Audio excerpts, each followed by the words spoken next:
My golden child little sister tried to unalive me because I took away her spotlight at my wedding. So I put her in jail for a 12-year sentence. My little sister Ava has always been what someone would call a attention seeker. She needs attention on her at all times. And my parents didn't exactly help with humbling her. Every event had to be about her, or she'd absolutely freak out. At every single one of my birthday parties, she'd blow out the candles and have her own presents. And God forbid she had to watch someone else get something she didn't have. I felt like I was invisible growing up because my parents hardly cared about my achievements or my events, as they were always focused on the attention Ava deserved. Ava was extremely premature and even died 5 times as a preemie. So my parents treat her like a little angel because they almost lost her. So whenever Ava acted up, they turned a blind eye. Ava even had a nasty habit of trying to take the attention of anyone who tried to even look in my direction. Every single boy I've dated suddenly ghosted me and started showing up at our house asking for Ava. I was sick of it. So when I was 18, I distanced myself and went to a college out of state.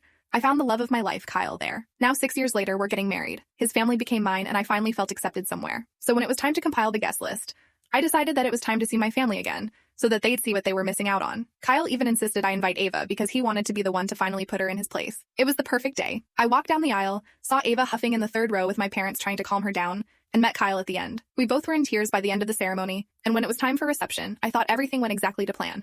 That's when Ava struck. She came up to me, and in the most sincere tone ever, she congratulated me. My jaw literally dropped. That's when she offered me a glass of whiskey and made a toast to her beautiful sister and her handsome groom.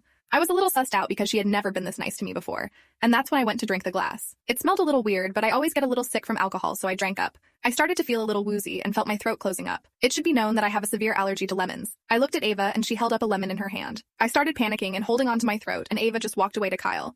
She even twirled her hair at Kyle while I was literally dying. Kyle looked my way as soon as she came to him and ran to me with an EpiPen. I had to go to the hospital because my throat was extremely damaged and had to miss my honeymoon. So when the cops came to my room asking me what happened, I told them exactly what happened. Ava poisoned me. You should have seen the way my phone blew up after Ava got arrested. My parents were calling me a monster for turning on my own blood. Ava even decided to get one of my exes to be her lawyer, and all he could say during court was that I was a jealous liar. The trial was obviously pretty short. Guess who's going to jail for 12 years? Ava! Click the link in my bio to get the full story for free.